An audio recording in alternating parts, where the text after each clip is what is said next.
He thought he knew his forest, but one discovery beneath the roots led him to a secret that generations had kept silent about. He opened a tiny door and realized there was no turning back.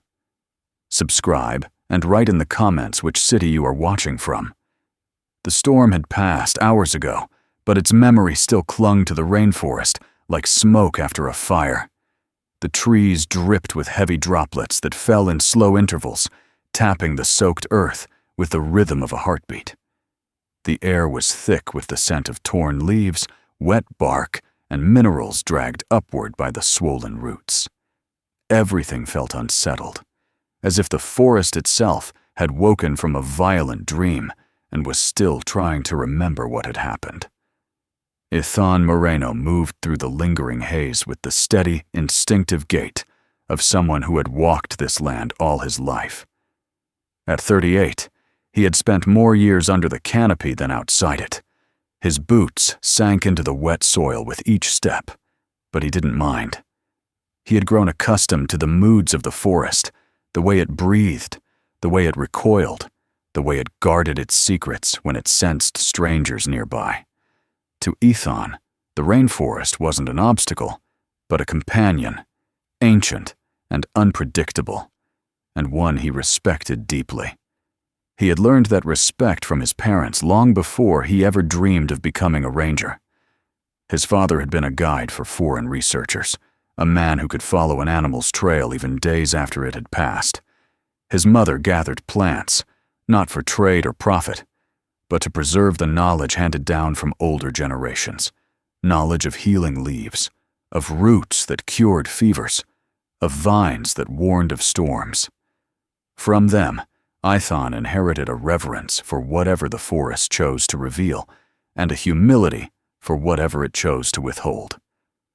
Even now, decades later, that reverence guided his every movement as he inspected the aftermath of the previous night's storm.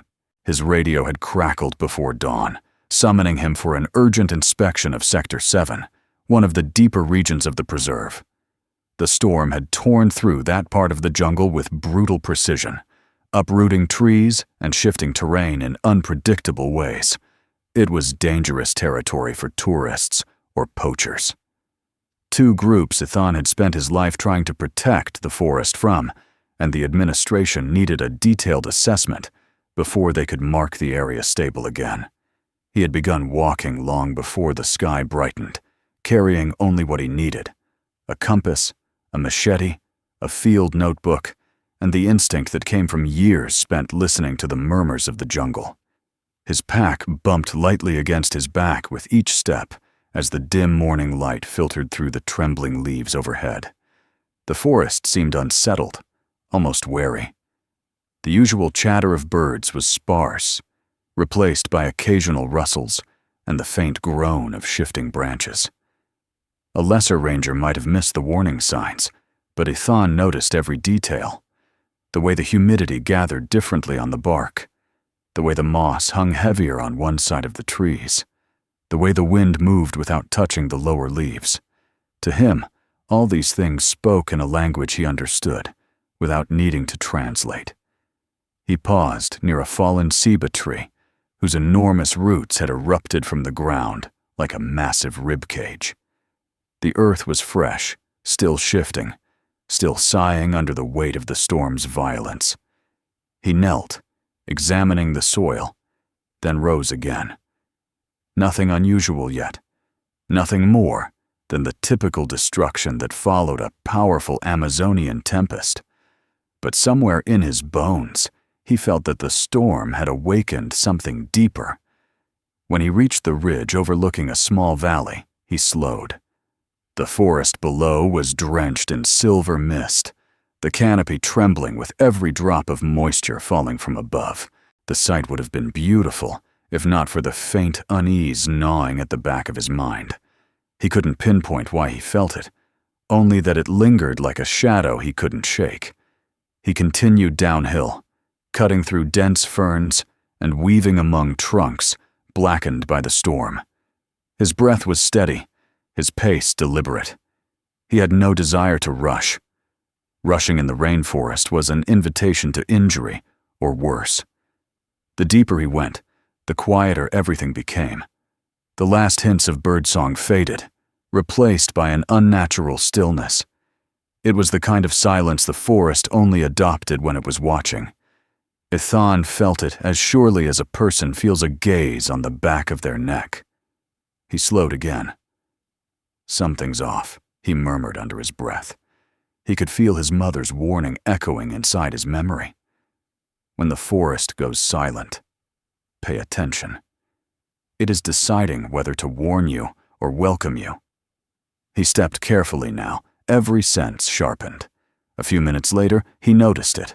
A small rise in the earth ahead, barely more than the height of his knee. A simple mound. But it hadn't been there 2 months ago when he last walked this route. He was certain. The ground here had always been flat, covered in a layer of moss and decaying leaves. Now the shape was wrong, too symmetrical, too exact.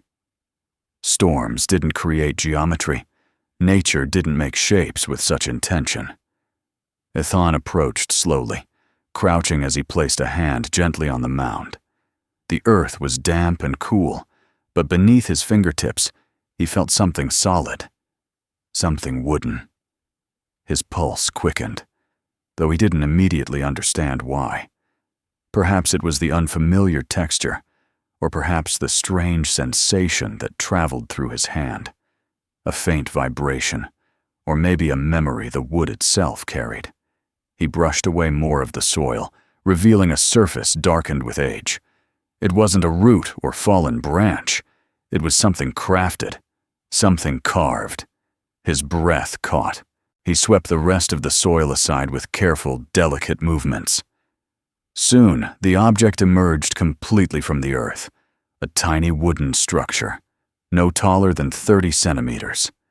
A miniature house, a perfect, impossibly preserved replica of a real dwelling, with slanted roof, smooth sides, and a tiny door carved with a precision that struck him as impossibly human.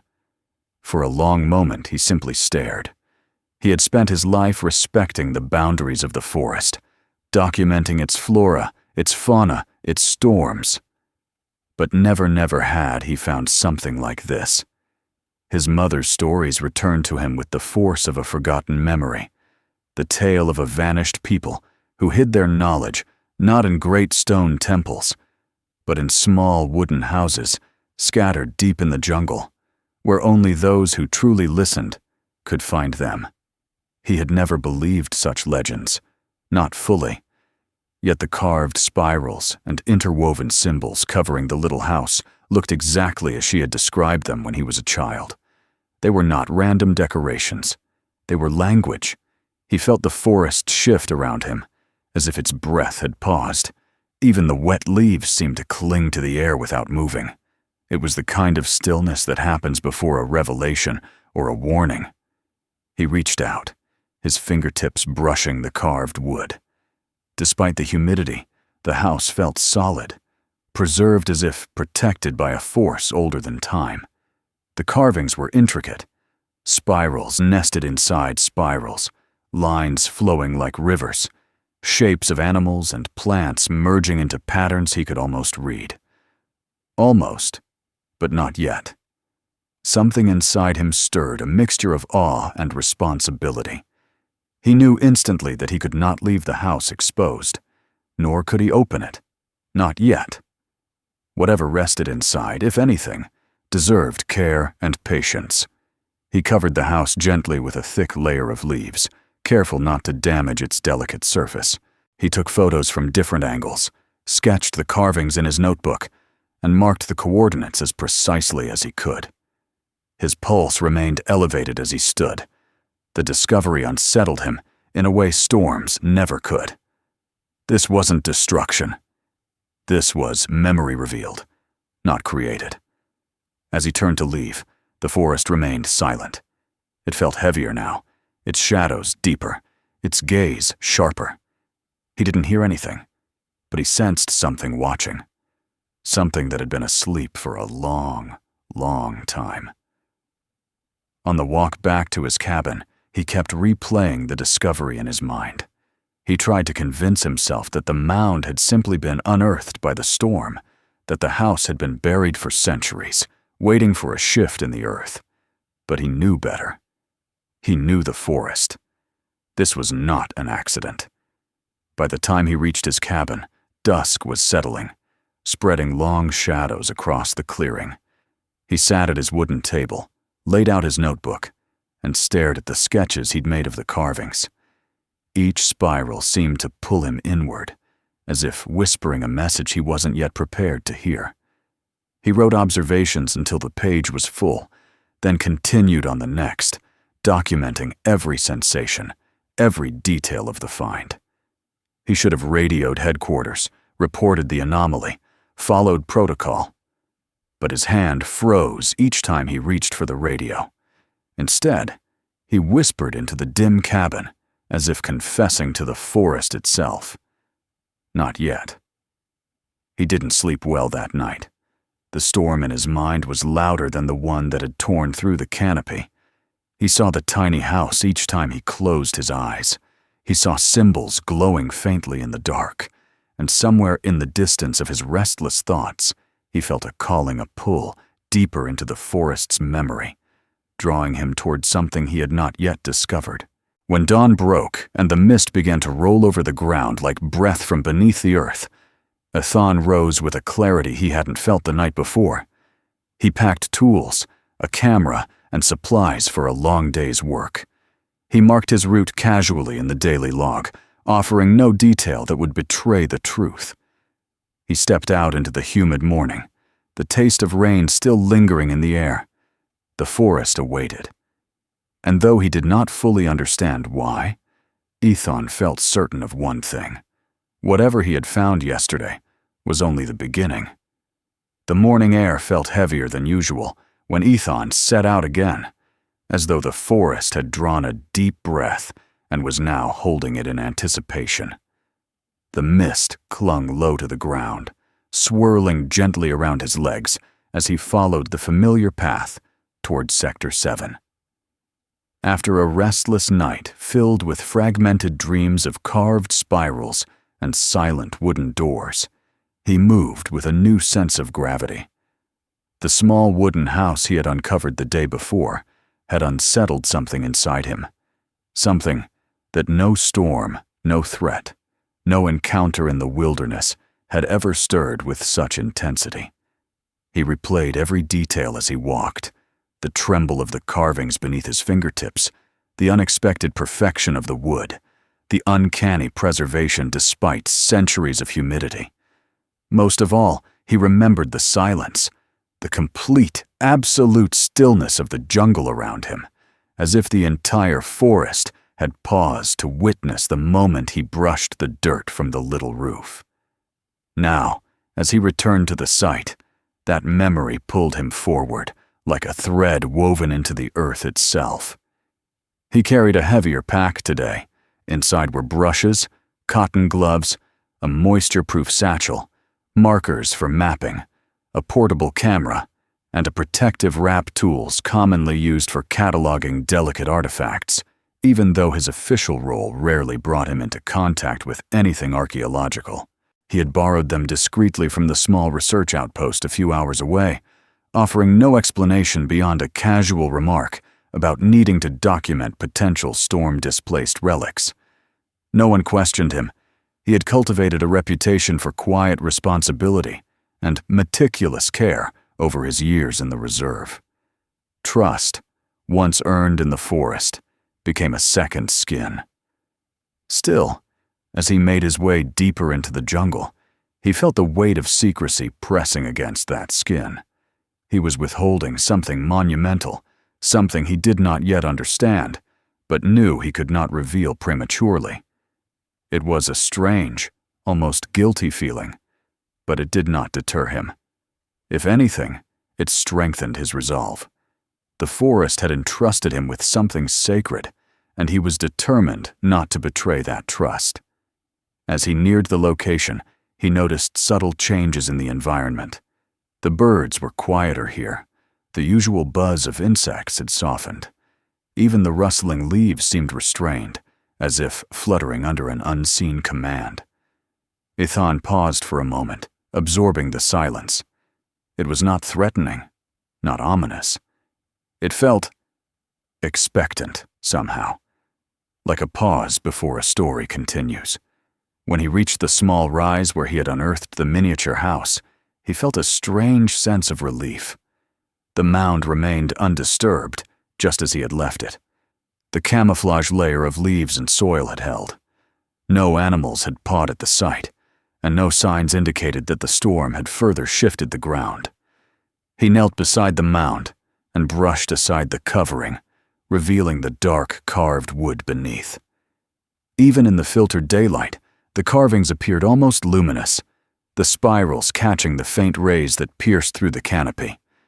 He took a deep breath, then slowly lifted the miniature house from the earth. Holding it again, he felt the same quiet hum in his chest, a hum that was not physical, not sound, but something interior and ancient. The carvings seemed even more intricate than he remembered. Every line connected to another, flowing like a river into a tributary.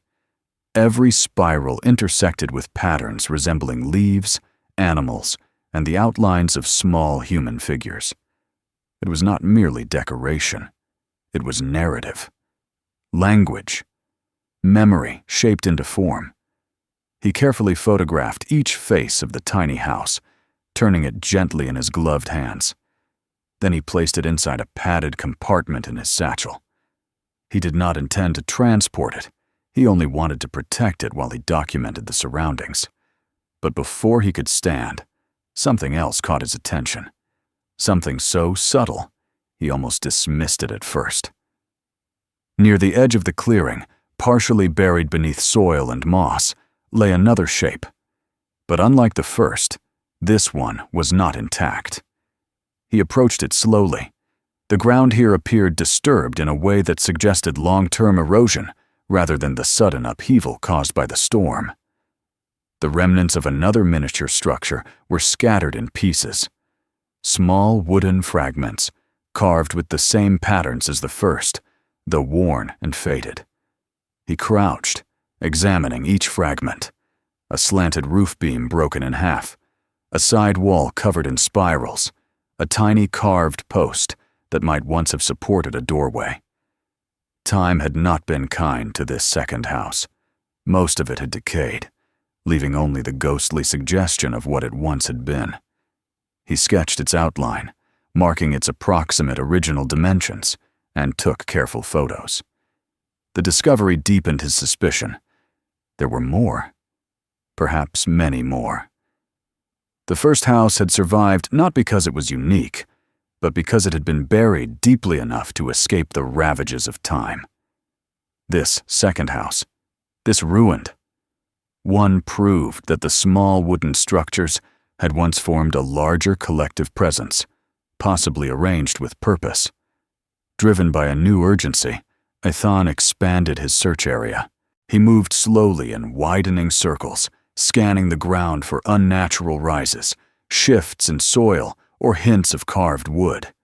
It took nearly an hour before he found the third trace. It was faint, barely noticeable beneath a tangle of vines, but unmistakably deliberate once uncovered. Another foundation, a trio of tiny carved beams forming a collapsed corner. The carvings were too weathered to decipher, but they shared the same symbolic structure. The more he found, the clearer the pattern became. These miniature houses were not randomly scattered across the forest floor. They had been placed with intention, roughly equidistant from one another, forming the arc of a circle, or perhaps the outer boundary of a larger, once complete ring. The collapsed houses indicated that the ring had originally held far more than the two he had uncovered. But how many? And why? He spent the next several hours searching, marking, documenting. His notebook filled with sketches, some rough, others painstakingly detailed. He recorded angles, distances, and alignments. The forest around him remained eerily silent, as though observing his every movement in quiet approval. At last, he returned to the site of the intact house, exhaustion mixing with exhilaration. He set the miniature house gently on a patch of cleared earth and studied it again. Something inside him urged him to open the tiny door, reluctantly, respectfully, but inevitably. Today he had the tools. Today he had the certainty that this house was more than an isolated artifact. It was part of a greater whole. With steady hands, he inserted the thinnest of his brushes into the seam of the door. The door did not resist. It opened with a soft, almost imperceptible click, revealing a small interior chamber illuminated only by the narrow beam of his headlamp. His breath caught. Inside the miniature house, arranged with the care of a ritual offering, were objects he had not expected to find. A small clay vessel no larger than a teaspoon sat in the corner, perfectly preserved, its sides decorated with curled lines, echoing the patterns on the outer walls. Beside it lay several seeds, dry, hardened, and shockingly intact. Seeds that might belong to plants long vanished from the region. In the center of the interior sat two figurines, carved from an unfamiliar pale wood, one representing a human figure, the other an animal, perhaps a jaguar or a tapir. He could not be certain. Both figurines were placed facing one another, as though locked in an eternal conversation. But what struck him most were the carvings inside the house itself. They were finer than any work he had seen before, etched in patterns of spirals, waves, and winding lines that resembled rivers or root systems. He brushed the dust gently from the interior walls and leaned closer. The deeper he looked, the more connections he saw, relationships between symbols, mirrored shapes, and repeating motifs. It was not random, it was storytelling, encoded not in words, but in patterns. Knowledge distilled into symbols. He closed his eyes for a moment, overwhelmed. His mind flashed back to the stories his mother had told when he was young, how some tribes believed that knowledge must be reduced to its essence so that it could endure. Stone could break, trees could fall, but small, sacred objects carved with intention could be hidden, scattered, protected. Memory could survive if guarded by the forest itself. When he opened his eyes again, he found himself speaking softly, though no one was there to hear. "You weren't meant to be buried," he murmured to the house. "You were meant to be found." A sound behind him made him stiffen. Not a loud sound, just the faint crack of a twig breaking under weight. He turned slowly, expecting perhaps an animal or a falling branch. But the forest showed him nothing. Only shadows, mist, and the thick trunks of ancient trees. Yet the sensation lingered, crawling up his spine. He was not alone. Something unseen was watching him observe what had been hidden for centuries. He spent the next hour cataloging each item with meticulous care, then replaced everything inside the miniature house exactly as it had been. Once the door was closed, he wrapped the little structure in a layer of soft cotton and set it aside. He was beginning to understand that the house was not merely an object. It was part of a system, an interconnected network of symbolic dwellings, each one holding its own piece of the greater narrative. He carried his tools and notes to the fragment of the second ruined house. He crouched beside it, running his fingers lightly along the broken carvings. Time had weathered them beyond interpretation, but the remnants were enough to confirm that the same hand, or the same culture, had crafted both structures. He imagined the original settlement, perhaps a ring of 20 or 30 miniature houses, each one representing a different aspect of life plants, animals, water, stars, seasons, ancestors. A world reduced to scale, preserved with purpose. He followed the arc suggested by the remnants, making new discoveries as he mapped the area. Some spots gave only the faintest clues, slivers of wood, impressions in the soil, or traces of carved beams buried too deeply to excavate without damaging them. Others offered more tangible fragments. As the hours passed, the partial ring grew clearer, like a constellation gradually revealing itself to the human eye. By early afternoon, he realized something remarkable. The houses were not aligned randomly. Their arrangement corresponded to celestial positions, sunrise points during the solstices, the arc of the moon's highest path, the directions of prevailing winds. Whoever had built them understood the land intimately, merging the spiritual and the practical into one architectural pattern. It was not a village, it was a map, a living diagram of a worldview encoded in wood. He stepped back, humbled by the revelation. "This is a memory," he whispered, "not of a place, of a whole people." As the sun dipped behind the canopy, casting long shadows across the forest floor, Ithon returned to the site of the intact house. He felt suddenly reluctant to leave. The discovery had altered something inside him, something he could not yet name. Sitting on the ground, he glanced around the silent woodland, sensing again that peculiar companionship of the unseen. The forest wasn't simply watching, it was waiting. He placed a hand on the miniature roof and felt a quiet connection, as though touching a portal to a vanished world. He imagined the hands that had carved it, the intention behind each pattern. He pictured a small community gathering under torchlight, carving their stories into tiny homes so that the forest would remember them long after they were gone. He imagined children learning from the houses, shamans reading the spirals like scripture, hunters interpreting the animal symbols, a lineage encoded in wood. Night began to creep through the trees, smothering the remaining daylight. He felt the chill settling into the soil beneath him, but he couldn't bring himself to leave yet. The forest spoke to him, though not in words, in presence, in breath, in the hum of unseen currents weaving through the trees. Finally, after what felt like hours, he rose. He wrapped the miniature house again, returned it to the covering of leaves, and gathered his notes. Slowly, he started the walk back to his cabin, but he didn't get far before his footsteps faltered. Just beyond the small clearing, nestled between two roots of a towering kapok tree, he saw something else, a glimmer of light catching on polished wood. He approached with careful steps, pushing aside a curtain of vines. There, half exposed, half buried, was another miniature house. This one was larger than the others, though still small enough to fit within his arms. Its roof had collapsed on one side, but the carvings remained startlingly vivid. On the intact side of the house, carved into the wood with extraordinary precision, stood the figure of a man. Tall, straight-backed, holding a spear in one hand. The lines of his face were simple but strong.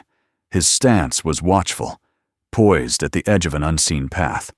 A guide, a protector, a sentinel. Ithon stared at the figure, feeling a strange resonance deep in his chest. The image reminded him of his father, of the stories he had grown up hearing, of himself walking the paths of the forest, watching for danger, guiding the lost. The carved figure felt like a mirror, a message across centuries. He knelt, brushing dirt from the carving. As his fingertips traced the contours of the wooden guide, a realization settled heavily over him. This wasn't random. Nothing about this place was random. The houses, intact and broken alike, formed a map of knowledge and memory. And this particular house, with its guardian figure, seemed to mark an entrance, a beginning, or perhaps a warning. He stood slowly, gazing at the quiet circle of miniature ruins. Something inside him shifted. Until now he had been an observer, a ranger trained to document and protect. But this discovery demanded more than observation. It demanded stewardship. The forest had chosen him to find these houses. He did not know why, but he sensed the gravity of it. He had been led here for a reason, bigger than storms or patrols. As he turned back toward his cabin, the silence around him felt different. No longer ominous, but intimate, like the breath of an ancient presence walking with him. The path seemed clearer than ever. Though nothing about his responsibilities had changed on the surface, he was still a ranger, still a protector of the land. But now he was something else too. He was the keeper of a secret, a witness to a forgotten village of memory. He walked on, guided by the faint glow of twilight filtering between the trees, knowing that his world had tilted irreversibly. And somewhere behind him, in the deepening night, the miniature houses waited, not as relics of the past, but as living whispers of a story that had finally chosen to speak. The walk back to the cabin felt longer that evening, though the path was the same he had taken countless times before. The forest shadows stretched differently now, not as mere absence of light, but as extensions of memories older than the soil itself. Ethan moved through them with a strange mixture of reverence and apprehension.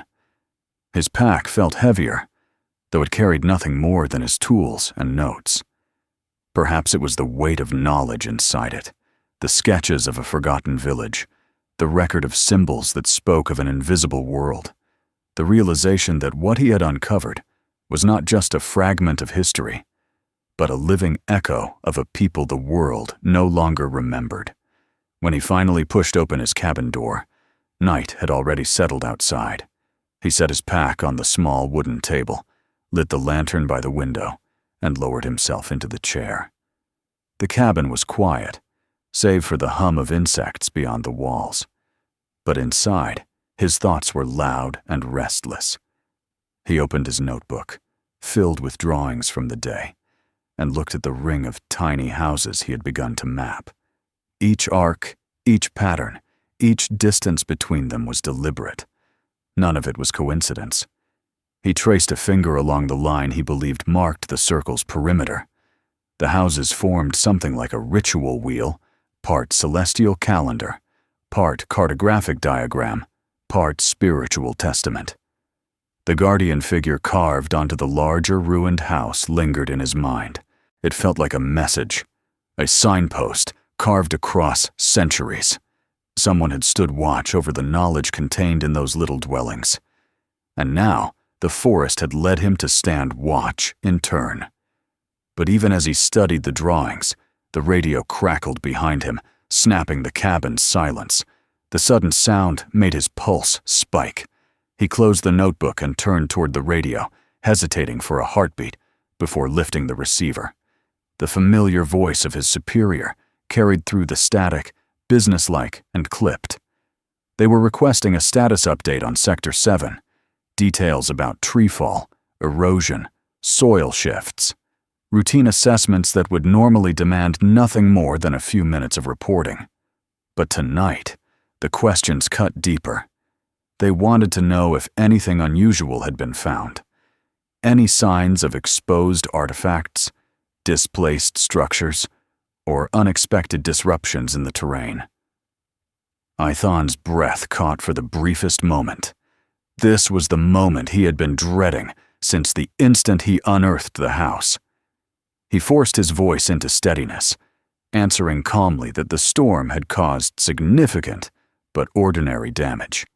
Fallen trees, minor landslides, eroded hillsides, nothing beyond what he would expect after a storm of such magnitude. He kept his tone neutral, offering no hint of the truth. When the radio finally fell silent, he set it down with slow deliberation. The guilt crept in, subtle at first, then heavier. He had lied, directly and deliberately. In all his years of service, he had never felt a need to conceal anything from the administration. But this was different. What lay in Sector 7 was not a danger to be reported, or a specimen to be catalogued. It was a memory entrusted to the forest, a legacy hidden in miniature form, meant for eyes that honored it. He knew the researchers the administration cooperated with. They were knowledgeable, dedicated, but also ambitious. A discovery like this would spread faster than fire on dry grass. Headlines, expeditions, excavations, and the miniature houses, so fragile, so profoundly sacred, would be boxed up, taken away, displayed in a museum far from the roots that had sheltered them for centuries.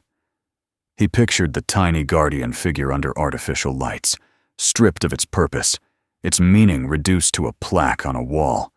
The thought made his chest tighten. He could not allow that. Not yet. Not until he understood the full extent of the legacy he had uncovered. Not until he knew how to protect it. Sleep did not come easily that night. His dreams were restless again, only this time, clearer. He saw pathways winding through a forest that was both familiar and not, lined with miniature houses glowing faintly through the mist. He saw hands, aged, steady, calloused, carving spirals into wood. He heard whispers, not in any language he knew, but bearing the unmistakable cadence of storytelling. When he woke before dawn, covered in a thin sheen of sweat, he knew he could not remain idle. Today he would return to the forest, not as a ranger performing his duties, but as something else, entirely.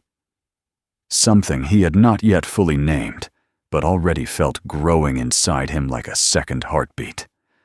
The morning light filtered weakly through the canopy as he set out, carrying only a small pack and his notebook. The forest greeted him not with silence this time, but with a soft, almost melodic hum, as though acknowledging his return. Birds called more freely along the path, the leaves rustled gently in the light wind, and even the insects buzzed with their usual casual persistence. It felt strange to see the forest alive again, considering how eerily still it had been the day before. As if the land itself had held its breath while he uncovered what lay dormant beneath its surface. Now that the first secrets had been revealed, the forest seemed willing to exhale. When he reached the cluster of miniature houses, he paused for a long moment. Even though he had spent hours here the day before, the sight struck him anew with its quiet power. The ruined houses lay scattered like fragments of a forgotten language. The intact house, still hidden beneath its protective covering, rested exactly where he had left it. And the carved guardian figure on the larger house near the tree roots seemed almost alive in the diffused morning light. He knelt beside the intact house and gently brushed away the leaves. The carvings on the miniature walls appeared more vivid in the sunlight, their lines catching the brightness in a way that made them seem to shimmer faintly. The house hadn't simply survived, it had endured with purpose. He studied the patterns again, now with sharper eyes. Something had shifted within him overnight, and he saw the carvings in a new way. The spirals were not random ornaments. They flowed like rivers, leading inward toward a central symbol he had not noticed before. A single, tightly carved spiral nestled among the others, so small it could have been missed entirely. He leaned close, tracing its shape with his eyes. A seed. It wasn't merely a carving of a seed. It was the symbol of seed, of beginning, of continuity. He opened the tiny door again, and the interior struck him with the same reverence as before. Clay vessel. Seeds. Figurines. Carved walls. But now he understood something deeper. These houses were not individual offerings or shrines. They were chapters of a story told in wood and symbol, a story of survival, of memory preserved against the eroding force of time, a story intentionally minimized, compacted, made small so that it could be hidden, protected by the very ecosystem that threatened anything grand, small enough to evade destruction, small enough to endure where temples and villages could not. As he returned the items inside the house to their original arrangement, he felt the weight of a decision he knew he could no longer postpone. The administration would expect more detailed reports soon. Researchers might request access to the area. He could no longer simply avoid the truth. He needed to protect it actively. He rose from the ground and walked slowly around the perimeter of the miniature settlement, mentally retracing the positions of each house, the arc they formed, the distances between them. The larger ruined house near the kapok tree stood out again, drawing his eyes. The guardian figure carved into its side seemed to watch him, not with warning, but with recognition. He understood then, with a clarity that struck him like a sudden gust of wind, what he needed to do. He would protect the site, not merely by omission or silence, but through deliberate action. And that action needed to begin today. He left the forest and returned to his cabin with urgency, though his pace remained measured. Rushing would only draw attention. When he stepped inside, he went straight to the desk and opened the official reporting ledger. His hand hesitated only for a moment before he began writing. He described the storm damage in detail: fallen trees, unstable slopes, minor flooding. He recommended restricting access to Sector 7 for safety evaluations. He highlighted potential risks: soil shifts, unstable ground, hidden sinkholes. Every sentence was true, just not complete. The truth lay between the lines, in the spaces he deliberately left blank. When he finished the report, he read it twice, ensuring it raised no suspicion. Then he closed the ledger. But he did not feel relief. Instead, he felt a profound sense of responsibility settle over him like a cloak. There was no turning back now. He radioed headquarters, delivering his verbal report with the same quiet precision he used in writing. His tone was calm, factual, and gave no hint of the inner turmoil beneath it. When his superior acknowledged the need to temporarily restrict access and informed him that further evaluation teams would be delayed due to logistical issues, Ethan felt a flicker of gratitude. Time. He had earned time. The hours that followed felt surreal. He moved through the routine of his duties, checking pathways near his cabin, reinforcing boundaries, updating the local animal activity logs. But his thoughts remained anchored in the forest, in the wooden houses that waited silently beneath the trees. As the sun dipped low, casting golden light across the treetops, he knew he needed to return, not for research, not for documentation, but for connection. He walked into the dusk with steady strides, guided now not only by instinct but by purpose. The twilight air was thick and warm, carrying the scent of damp earth and blooming orchids hidden among the trees. The forest no longer felt watchful in the same way it had before. Instead, it felt familiar, like a companion walking alongside him, accepting his presence. When he stepped into the clearing again, the miniature houses greeted him with the same haunting quietude. The light of the setting sun fell upon the ruined structures, casting long shadows that made them resemble the remnants of a once grand kingdom. He approached the intact house and knelt before it. Then, with slow deliberation, he placed his palm on its roof. The wood was cool beneath his hand, but in its stillness, he felt something ancient stirring. Not movement, not sound, but meaning. A whisper not in words, but in memory. A whisper of all the hands that had shaped the house, all the stories it held, all the generations that had entrusted their knowledge to these small vessels.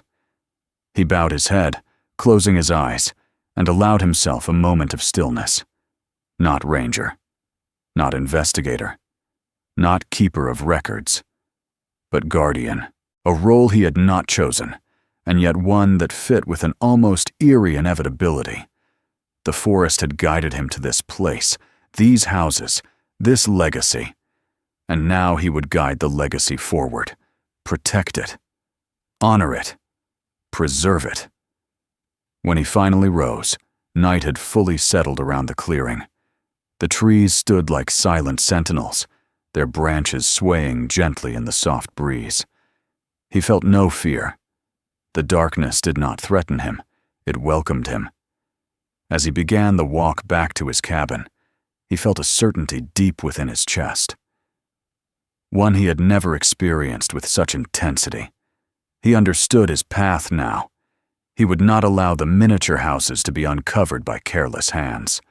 He would not let the forest's memory be uprooted, boxed, and displayed far from the land that had nurtured it. One day, perhaps, he would share the truth, but only when the world was ready. Only when those who approached the legacy came with reverence, not hunger. Until then, he would stand watch-like the carved figure etched into the wood of the ruined house, a protector of paths, a guardian of stories.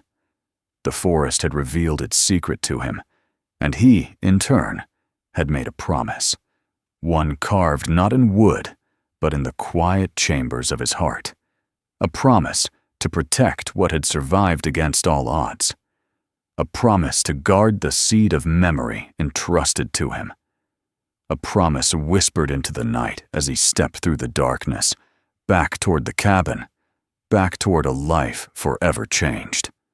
If you want more stories like this, make sure to subscribe and turn on notifications.